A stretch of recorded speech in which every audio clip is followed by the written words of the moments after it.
Allez, départ de Val d'Isère, le verrou de la Daille, le col de Pichegru, bon ça on ne le fait pas aujourd'hui, on va faire une petite balade facile, la vallée perdue. On va faire le tour en fait, on va monter, on va passer par la vallée perdue, ensuite on ira voir une magnifique cascade avec une résurgence, la gouille de, bon je sais plus d'ailleurs, magnifique, ce sera bien pour le premier jour pour se mettre en route. Donc là on est sur la vallée perdue. Ah, c'est une vallée magnifique, elle est toute petite, mais elle est vraiment belle. Alors là il n'y a pas d'eau, hein, c'est normal, hein, rien à voir avec l'été caniculaire. C'est alimenté par la fonte des neiges, vous voyez, ça fait comme un petit canyon et on va le longer.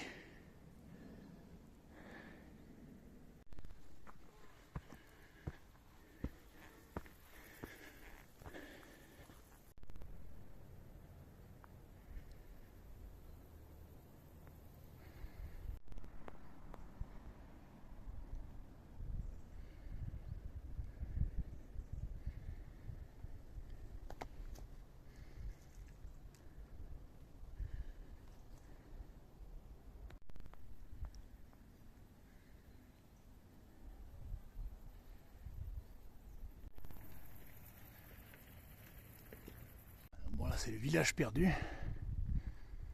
Ah, c'est rigolo ce qu'ils ont fait. C'est bien pour les mômes, pour se reposer un peu. Alors moi je voulais faire la vallée perdue, mais malheureusement elle est interdite d'accès. Du coup j'ai fait un détour pour voir ce que c'était que ce village. Et après je vais aller vers la source, vers la gouille. Mais je suis déçu parce que la vallée perdue c'est vraiment un endroit magnifique. Mais apparemment il y a des effondrements et bon, après c'est comme ça, les Alpes sont en train de souffrir.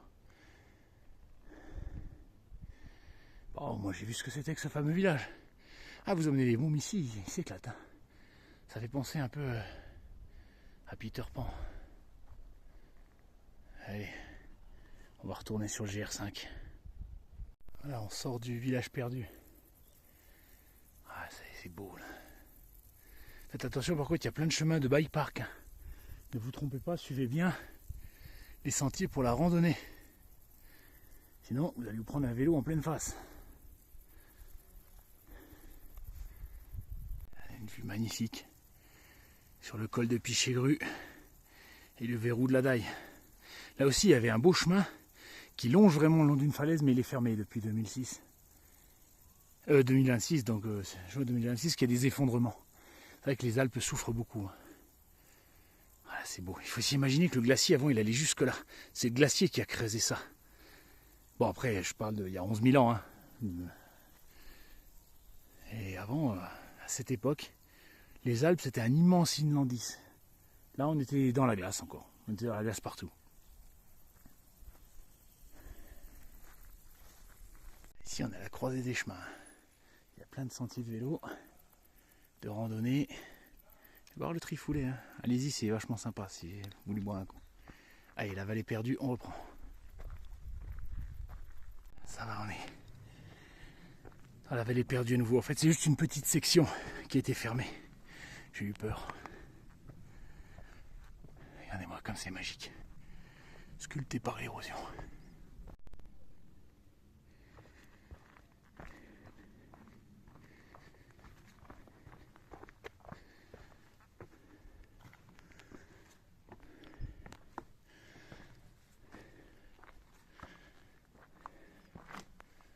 Magnifique. Et on va passer dans la faille. Yop, attends, je range le téléphone sinon je vais tomber. C'est marrant, cette roche, on dirait des espèces de tufs comme ça. Une sorte de calcaire. Ah non, on passe pas dedans. C'est une grotte en fait. Le chemin est là à côté. Je sais pas au niveau géologique comment ça s'est formé ces machins-là. Après, je pense que c'est un vestige d'un ancien océan. Et on a l'impression qu'on distingue des fossiles de coquillages.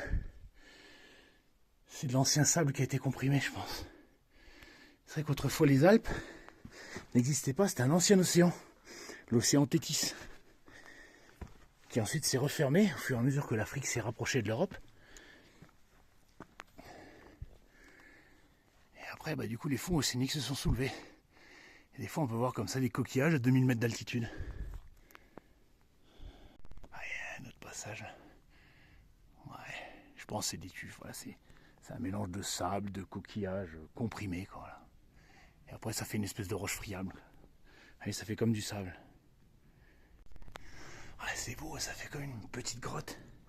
Ça me fait penser au Clirsou, en Auvergne. Ou à Ramilly, dans le Mullertal. Mais c'est pas du tout le même type de roche. Regardez, regardez. C'est même pas du sable. C'est presque, c'est de la farine en fait. C'est de la farine de roche. Tellement c'est fin. C'est vraiment magnifique. Dame Nature est une artiste, comme je dis toujours. Ah, je me suis fait chier à passer par là avec des... Alors que le chemin là il est beaucoup plus facile. C'est beau, putain. Allez, continue. Ah, la vallée devient un peu moins raide.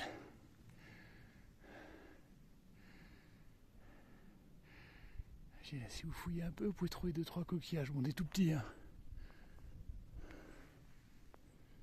Magnifiques les épilobes. Avec leur belle couleur mauve.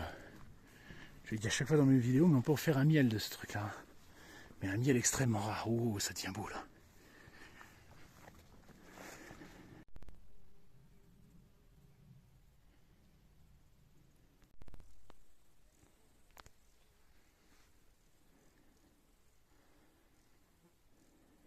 Il y a un petit passage là. J'ai cru que c'était pour grimper, mais non, c'est un tuyau de flotte.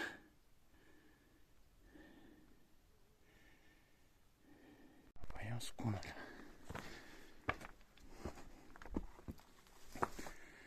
Ah si, c'est un moyen. Il y a un moyen de grimper. C'était donc bien une corde.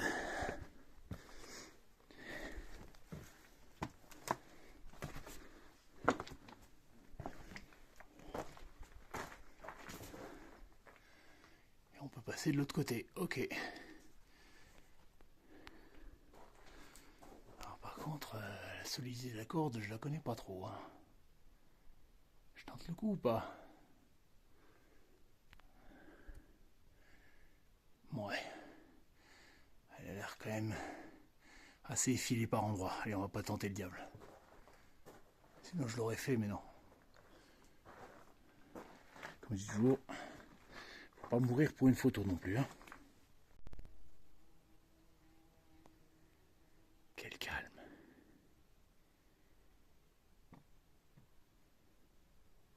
Voilà. Ça a deux chemins. Vous avez la version casse-cou, où vous passez là-dedans, ou la version normale. Vous passez là, on va prendre la normale. Je dis, la corde, elle m'inspirait pas confiance. Allez, on poursuit.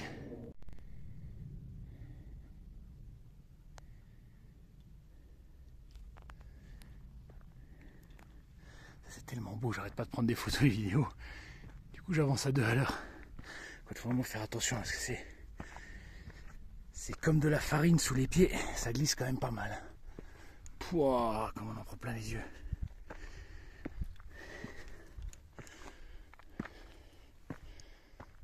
Regardez-moi ce canyon comme c'est beau. Il n'y a pas de mots pour décrire ça.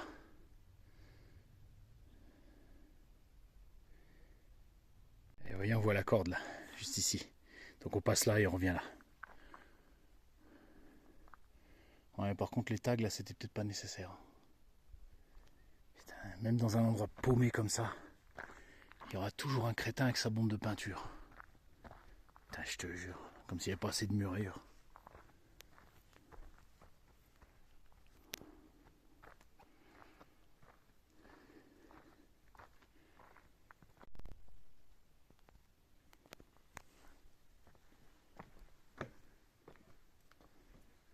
Petite ligne de vie.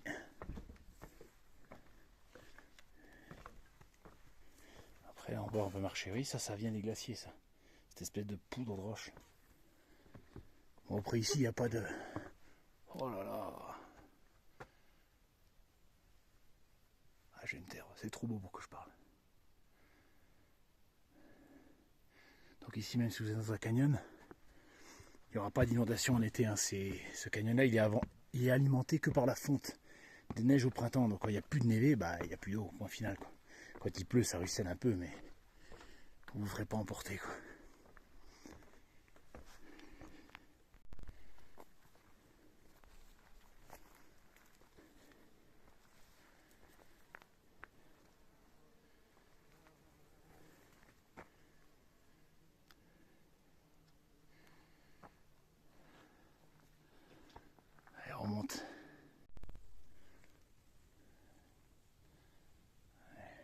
s'approcher de trop près. Hein.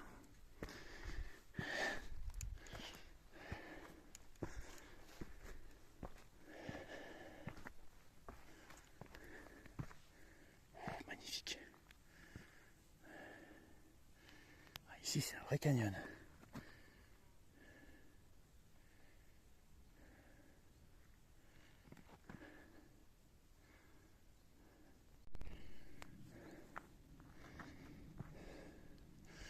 Pas trop près. Hein.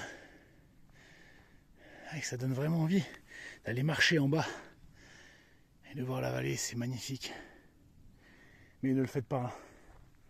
Encore une fois, je le dis toujours dans mes vidéos, oh putain, on va dire encore que je radote, mais un petit caillou de 1 kg qui tombe de là, il vous tombe dessus, ça vous explose le crâne. Ou à minima la clavicule, voilà. Les rochers, quand ils tombent de cette hauteur-là, c'est des vrais boulets. Et en plus, c'est des, comme on a dit, c'est des tufs. C'est des roches donc très très friables. Donc ne vous engagez surtout pas là-dedans. Même si c'est tentant. On meurt pas pour une vidéo, à aucun sens.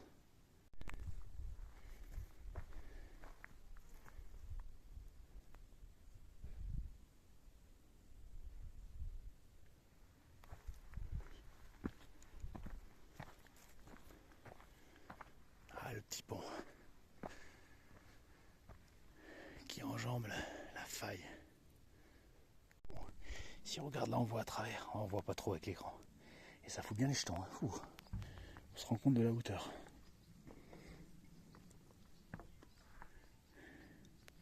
Ouais, là, ça sert à rien de filmer ça, c'est moche. Voilà, là, c'est mieux. Là, c'est beau. Et ça continue encore. On va poursuivre un petit peu. On va aller jusqu'au bout de la vallée perdue. La Tignes, c'est juste derrière. Et bon, là, je range le téléphone parce que ça descend un peu sec là.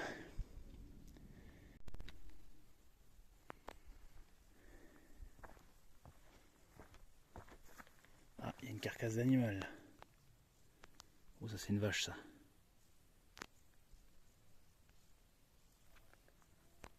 J'ai dû s'approcher un peu trop près du bord.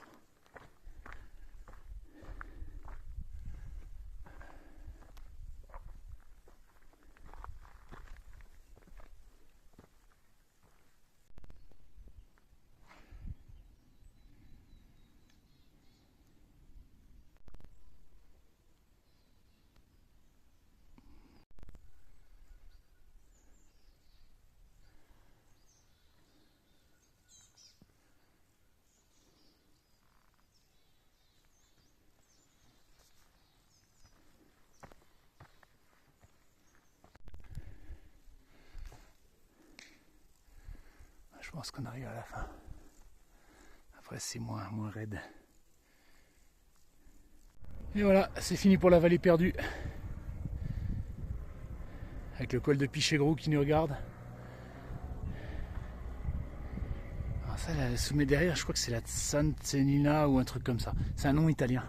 Et la Grande Sassière, on voit le petit bout qui dépasse, la plus haute randonnée de France.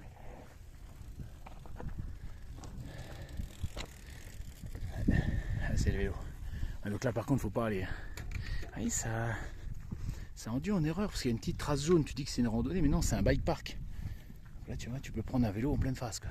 Là par contre, c'est partagé. Allez, c'est bon pour la vallée perdue. Maintenant, on va aller de l'autre côté de la montagne. Voilà, la Combe folle.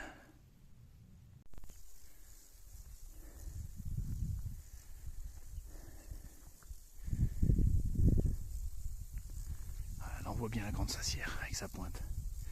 Et là-bas, on voit pas bien, mais c'est les glaciers de l'Isère là, qui donnent naissance à la rivière qui creuse Val d'Isère et qui donne son nom au département. Allez, un terrain un petit peu plus favorable. Allez, on voit les glaciers là-bas. Alors ça, c'est la Grande Pareille, ça. Je crois que ça, c'est le glacier de l'Hiverneau, mais je suis pas sûr. Ah, petit avion.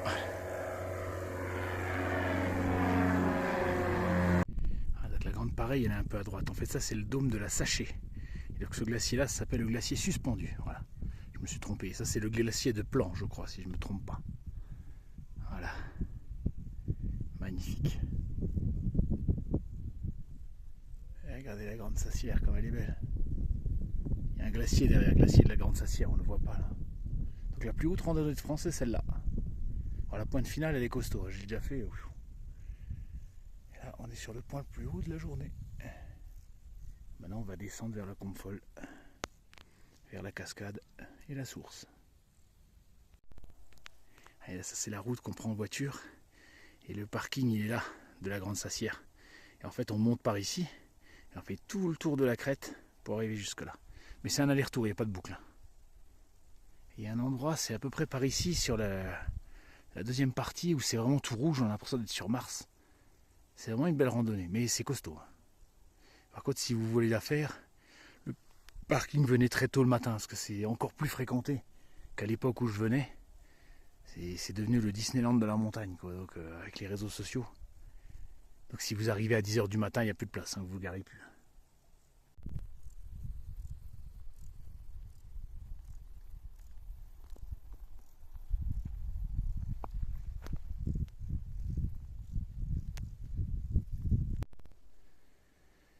Ah, c'est beau cette montagne-là, elle me fait penser un peu à la Corse. Avec les rocailles, un peu d'herbe comme ça. Côté du Monte Torto, ça ressemble aussi à ça.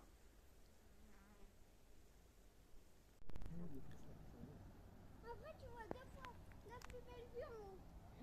C'est bien monté. Tu fais le pouce. Alors, un peu d'histoire, le lac du Chevril. Donc il est un lac artificiel avec le barrage, là qui est le plus haut barrage de France. Il faut savoir que l'ancien village de Tignes, il est là, il est sous l'eau.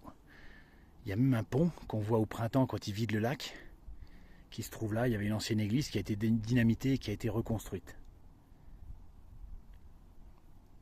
Pour la petite histoire. Alors, vous voyez l'ancien Tignes avec ses champs à l'époque, avec le lac. Donc je pense que là, le Chevril qui est là, ça doit être le petit village qu'on voit là. Voilà. Donc le barrage, alors si je dis pas de bêtises, il est là. Tac, voilà. C'est ici qu'il a été construit. Et là, le fameux rebord là, c'est ce qu'on voit là. On a été construit le nouveau village. Si je ne me trompe,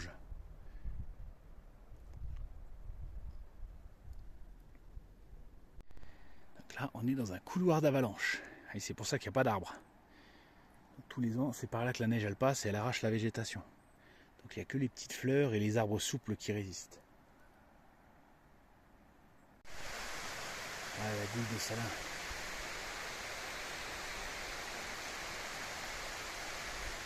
Je vous explique comment ça marche. Donc l'eau souterraine qui vient du glacier, la petite balme, hop, et qui ressort ici sous forme de résurgence. Et du coup, oui, ça fait des tuches comme ça, ce qu'on a vu.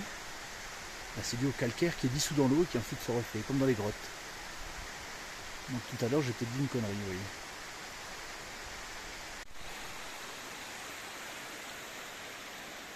Et regardez, on voit là la force de l'eau qui sort de la montagne.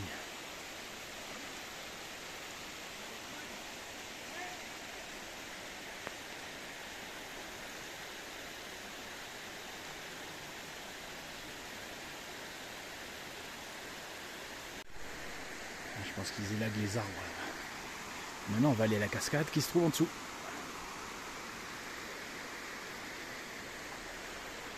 Là, c'est la gouille de Salins. Voilà.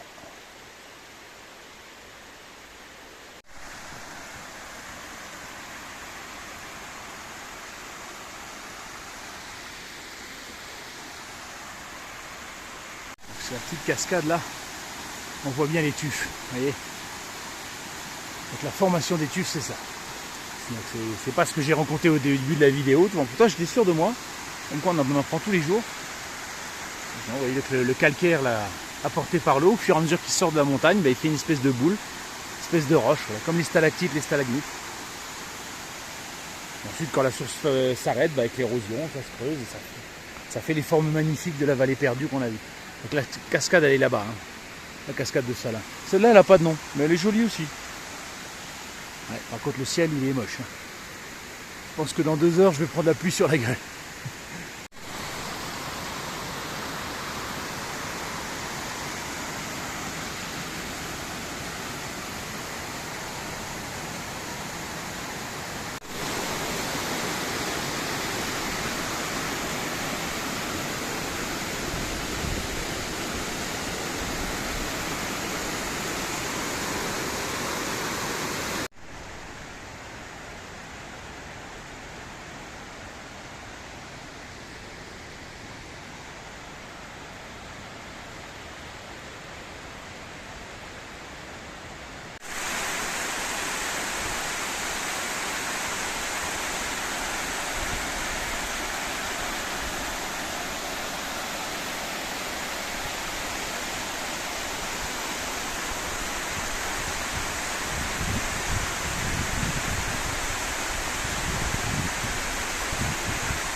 Allez, on dit au revoir à la cascade de Salins. Ou Salins, je sais plus, il y a un S ou pas à la fin. Et on va reprendre la route. On voit ce paysage, ça me rappelle le dernier des Mohicans. La scène finale, avant le combat avec Magua. Quand elle se jette dans le vide et elle glisse sur une paroi comme ça. Film magnifique. Ça bosse dur. Ça bosse dur. Ça butine. On aperçoit un tout petit peu le glacier là. La Grande Sassière, un tout petit peu. Voilà. Donc là je suis en train de revenir à Sétigne. Allez. Donc maintenant je suis revenu. Et je vais suivre le GR5.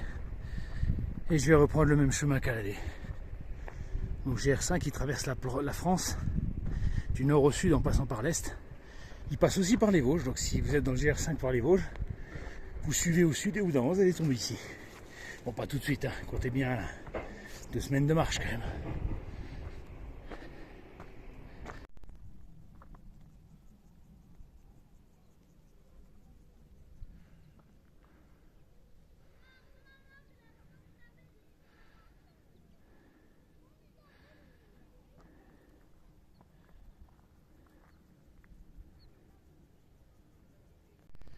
Alors ça, je sais pas ce que c'est. On va aller voir.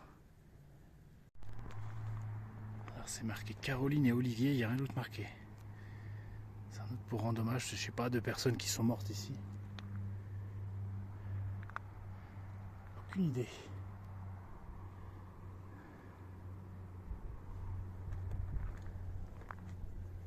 Allez, on se remet en route. Avant que l'orage nous tombe sur la gueule. Alors là, je sais pas du tout ce que c'est. Regardez, on voit, il y a une roche qui a l'air toute blanche. Alors ça peut pas être de la trachyte parce que c'est pas volcanique ici, mais c'est vraiment bizarre. Et il y a ça aussi sur le Mont Blanc, le petit Mont Blanc, hein, pas le grand. Hein.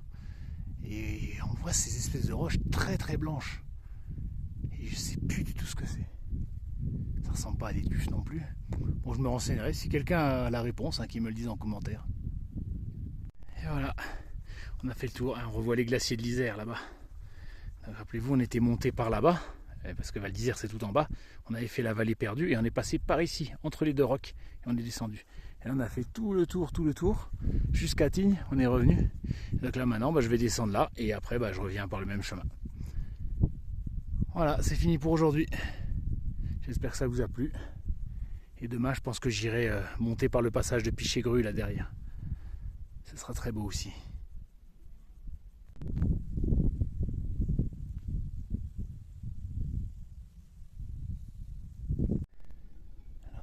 Vibert Ernest, fruitier en 1929 si je lis bien. Là, il y en a pas mal des anciennes maisons. Vous en trouvez plein à Tignes, des anciennes boutiques effondrées, ça date de plus de 100 ans. Vous savez qu'aujourd'hui, vous voyez, il y a les vélos, il y a les marcheurs, il y a les skieurs en hiver. Mais la première remontée mécanique à Tignes, c'est 1935. Donc ça paraît loin, mais en fait c'est assez récent. Il faut savoir qu'avant, ici, c'était des troupeaux, c'était des territoires d'estive, et c'était des glaciers sauvages où personne n'allait parce qu'il n'y avait aucun intérêt à aller là-bas. Parce que les gens qui habitaient ici avant, ce qu'ils voulaient c'était survivre, ils n'en avaient rien à foutre de monter, faire les touristes comme nous. Donc tout ça, c'est les vestiges d'un monde qui n'existe plus. Voilà. Bon, il y a toujours quelques troupeaux ici, bien sûr, mais plus autant qu'avant.